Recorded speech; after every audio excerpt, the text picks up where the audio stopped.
Okay, my name is Munachimso Ochiabutor. I went to the University of Nigeria in Nsukka, and I finished the first class. And I went ahead to the Nigerian Law School, Kano campus, and I finished the first class. And as the best graduating student of the campus, and also as the 13th best student out of over 7,000 students that start for the examination. And I earned the Director General's Prize for a first class in the Nigerian Law School. My mother is a lawyer, so it was a no-brainer for me. So I grew up with her, seeing her practice law and teaching law too. So it was just a natural thing for me to toe that line. Okay, yeah, I spoke to a lot of people. I attended a lot of webinars that we are talking about how to prepare for law school, and it was quite overwhelming. And particularly, I had some friends, and we created a group where we started reading law school materials, and yeah, so that was how I prepared for law school. I attended a lot of webinars, as I said earlier, and from all the webinars, one thing I kept recurring was how overwhelming law school is, how enormous the syllabus is, and when I started law school, it was worse than they explained it, so that was quite surprising. I prepared that, okay, this is a lot and I'm going to go there, but then when the lecture started, a lot of things kept unraveling and it just kept opening up, and I'm like, when will it end? So that was quite surprising to me.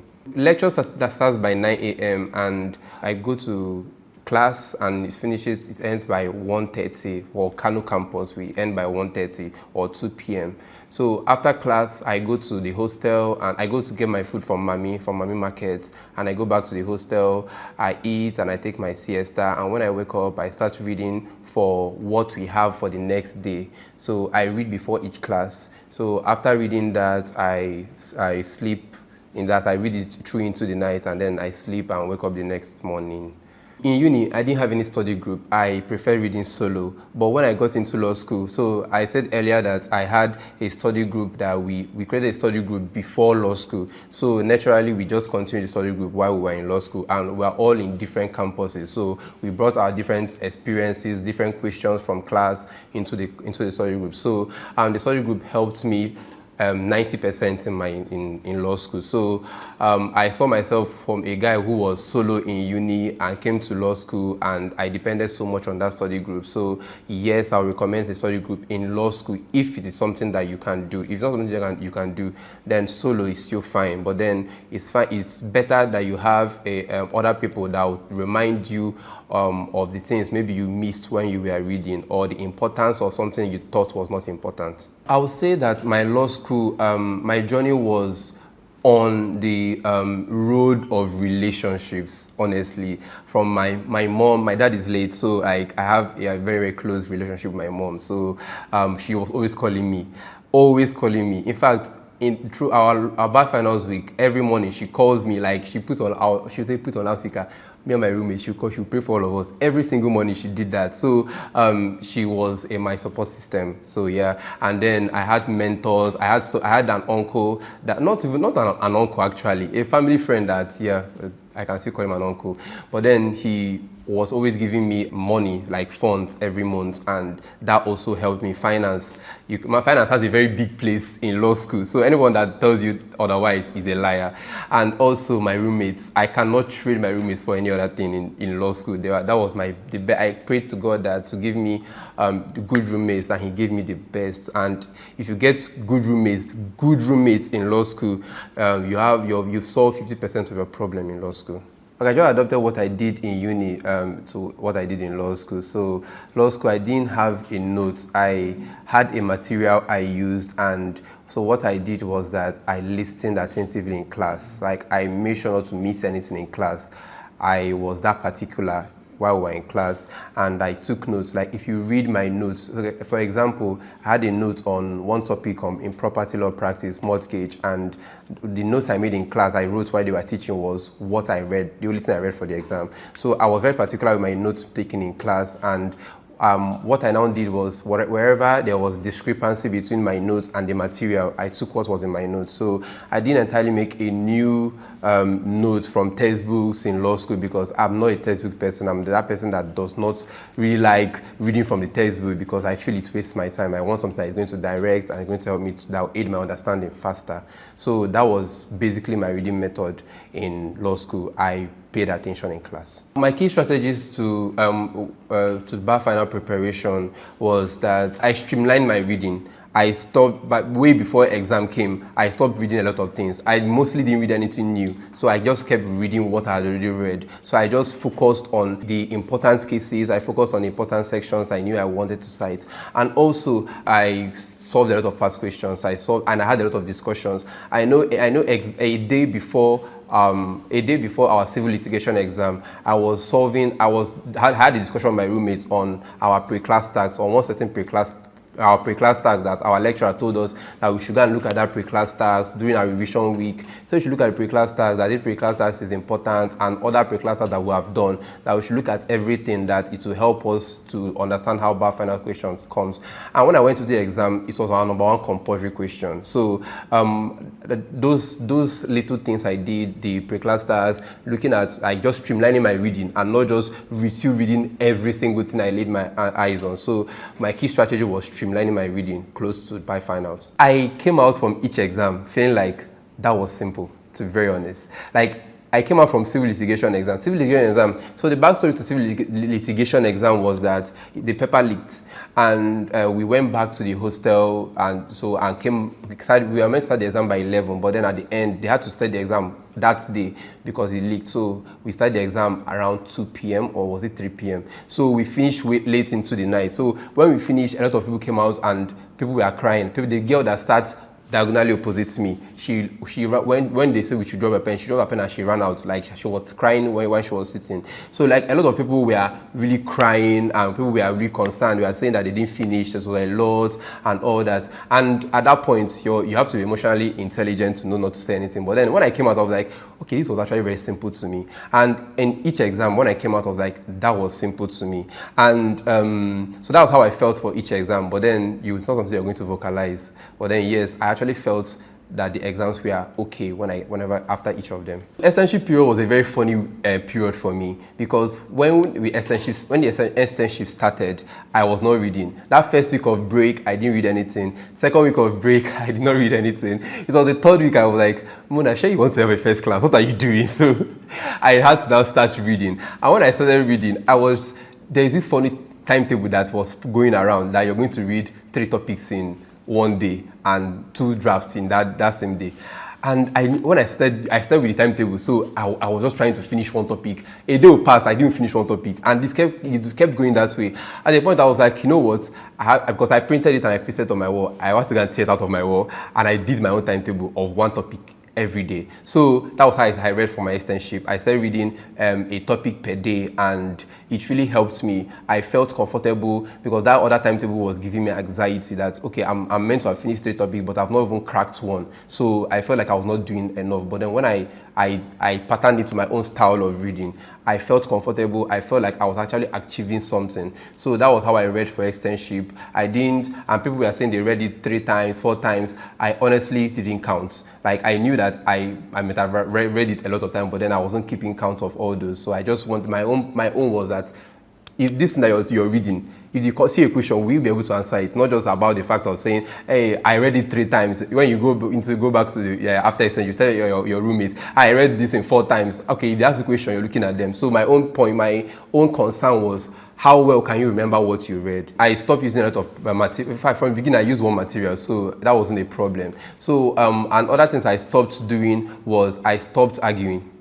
Yes, because when you come to a place, you say, it is this, it is not this, this is not this. And I trusted myself because I said earlier, I paid 100% attention in class. Even when I felt so tired, even when Kano is a hot place. So even when the weather condition is unconducive for learning, I still put myself into that to discipline myself to listen to everything that was being said. So even during pre-class tasks, I did not crack my attention. Like, I paid attention and I heard everything lecturer said. And the ones I didn't hear, our criminal litigation lecturer, she knows me.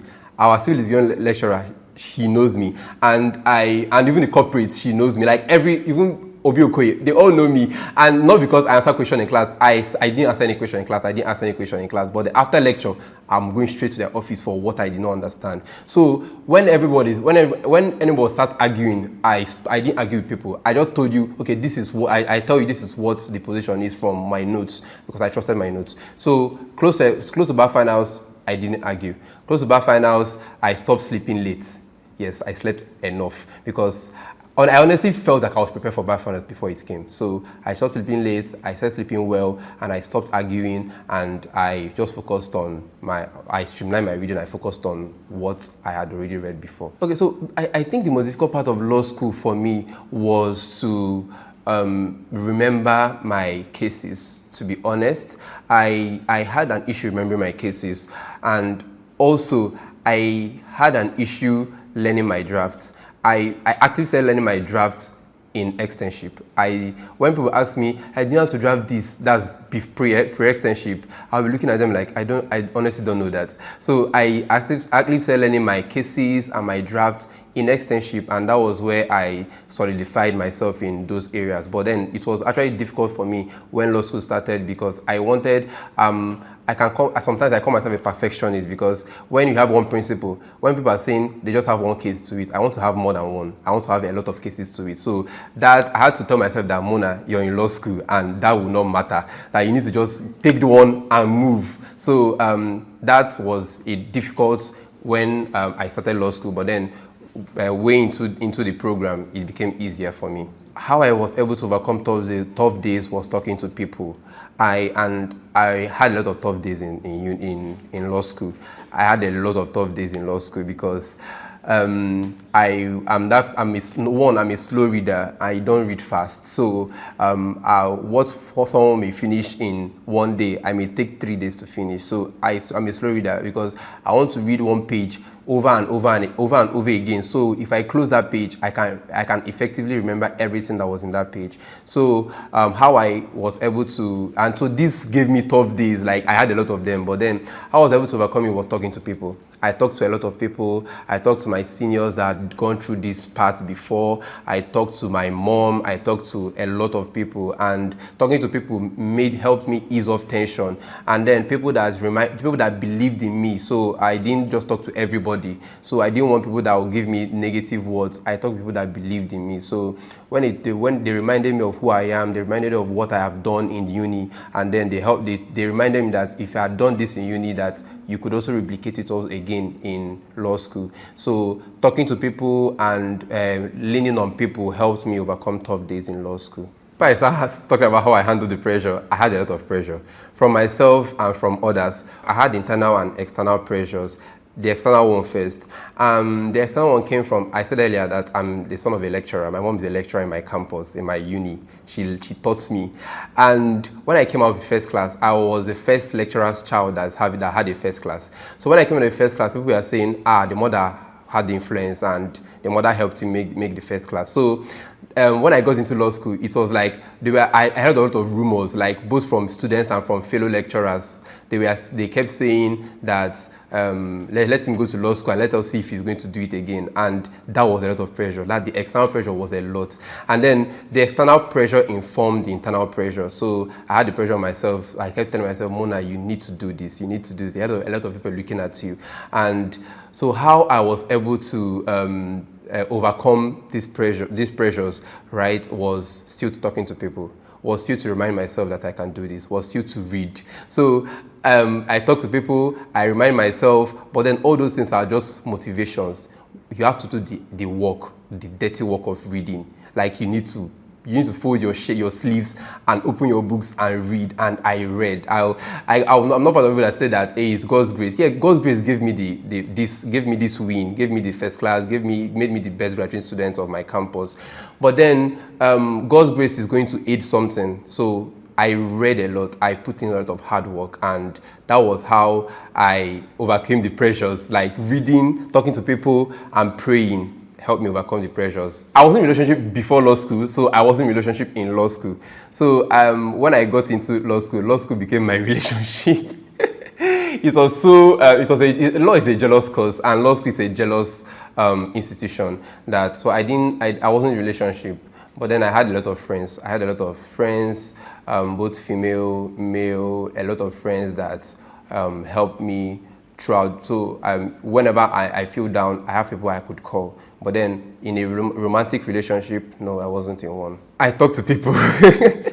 I've been talking to people, like I rely so much on people. Like I rely so much on relationships in law school. So I talk to people over and over and over and over. Whenever I felt that I was not doing so well, whenever I felt that I was going down mentally, I called people. I called my friends, I called my mentors, and also I went out. Yeah, I went out. There was one time I and my seatmates, some of my seatmates, we just planned and we went to a beach, kind of beach in Kano. So we just went out, and apart from that, even when during externship, I went out a lot of times with my friends. So and there were days that I didn't just read anything. Although the days were few, but then I didn't read anything. I just watched movies. I went to the cinema. I went to the park. That's the recreational parks, and I just had my time. So time away from Rudy said this section, this said that, this case said that. So time away from those things helped my mental health a lot. In addition to my answer to what I did to help my mental health in law school, as I said earlier, I talked to people. I talked to a lot of people. I talked to my seniors. I talked to my mentors, people who have had the first class that were my friends. I talked to them, and talking with them all helps put my head in the right space to accumulate the information I was reading. And it got so bad for me because at a point, there was a day I went to the market, the Mammy Market, to get food, and I fainted in the market. It's crazy, but then yes, I did faint, but I knew I needed to take it slow. I needed to calm myself back, and talking to people and resting and leaning on people helped me do that. But then most of all, I remember a particular day that I was so frustrated. This was during externship. I was so frustrated about everything. I was tired of reading. I was tired of every single thing. But then what I did was that I took my phone and I went on YouTube and I watched different videos from different people that had first class, different people that were best graduating students of their campuses, different overall best graduating students. I watched their videos. I watched Omotayo's video. I watched Hiero's video. I watched Amina's Lawal's video. I watched Hadu Gombajowa's video. I watched a lot of people's videos, a whole lot of people. And watching all these videos on Young VIP helped me get out of the place of self-doubt and continuous disbelief in my abilities and what I could do.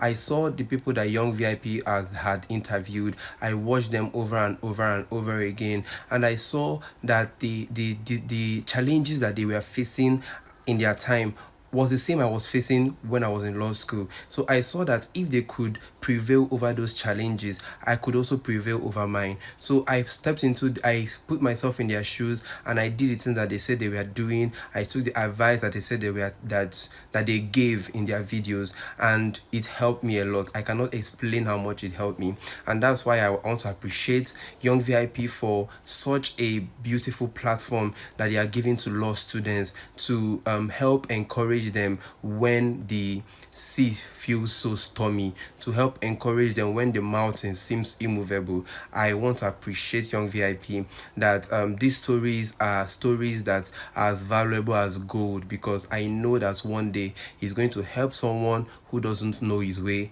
and he's going to help that person find his way. Thank you, Young VIP. I was told this, but then I didn't pay attention. So I'm going to tell you now, please, before law school, rest.